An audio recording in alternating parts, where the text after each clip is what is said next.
पर निजीकरण और 7 जिलों की लड़ाई ने आपके सीपीएफ और जीपीएफ के पैसे को सिक्योर करने का काम किया। उसका समझौता विधानसभा के तिलक हाल में संयुक्त संघर्ष समिति के साथ 6 अक्टूबर को हुआ और लिख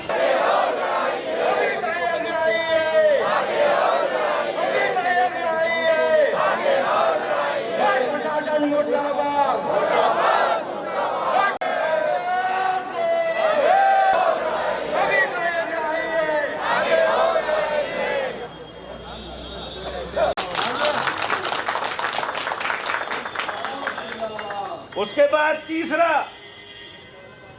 2020 में। नमस्कार, मैं हूं शिल्पी त्रिपाठी और आप देख रहे हैं द यूपी खबर। अभी हम मौजूद हैं शक्ति भवन में। यहाँ पर कुछ लोग जमा हुए हैं और वो प्रदर्शन कर रहे हैं, तो हम उनसे जानेंगे कि वो किस बात के लिए प्रदर्शन कर रहे हैं और कब तक ये प्रदर्शन चलता रहेगा। क्या नाम है आप? मैं जीवी पटेल, केंद्रीय अध्यक्ष राज्य विद्युत परिषद जूनियर इंजीनियर संगठन। एक मिनट।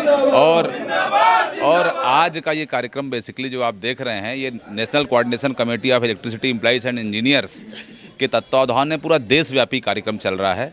और पूरे देश में जो अभी बजट सेशन में बिजली क्षेत्र को निजीकरण में देने की बात माननीय वित्त मंत्री निर्मला सीतारमण जी ने कहा है, उसी के विरोध में ये कार्यक्रम हो रहा है। और हम लोग इस चीज़ को आज अपने विरोध के माध्यम से ये आम जनमानस को भी बताना चाह रहे हैं, सरकार को भी आगाह करना चाह रहे हैं कि जो ये निजीकरण हो रहा है, न ये आम जनमानस के हित में है, न बिजली कर्मियों के हित में है, न किसानों नौजवानों के हित में है।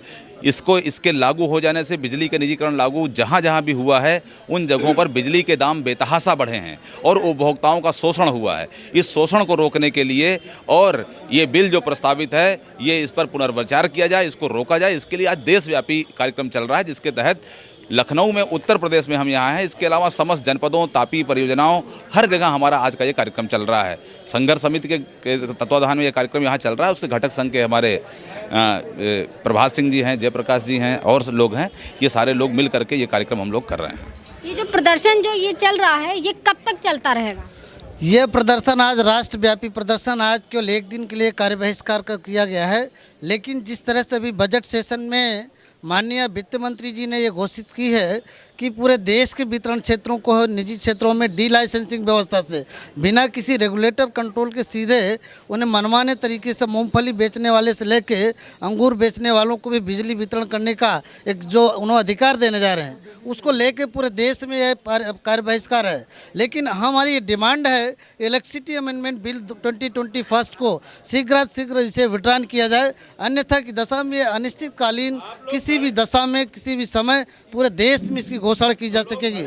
और इसके साथ ही आपने देखा अभी किसानों के आंदोलन में जब देश के जो है माननीय जो है फाइनेंस मिनिस्ट्री, वहाँ कृषि मंत्रालय ने भारत सरकार ने, तो उसमें चौथे जो है पार्ट पे बिजली के अमेंडमेंट एक्ट 2020 को जो है वापस करने का लिखित एजेंडा उसने जारी किया। उसके बावजूद वित्त मंत्रालय द्वारा इस प्रकार के बजट में प्रोविजन करके देश की जनता, बिजली के उद्योग के कर्मचारियों और एक उपभोक्ताओं को गुमराह करने का प्रयास किया गया है। इसके लिए पूरी तरह से न सिर्फ बिजली के कर्मचारी, इंजीनियर, जूनियर इंजीनियर, अभी देश का एक बिजली उपभोक्ता भी सड़कों पर उतरने के लिए उतावला है। निश्चय ही एक देशव्यापी बहुत बड़ा आंदोलन अनिश्चितकालीन की ओर बढ़ रहा है।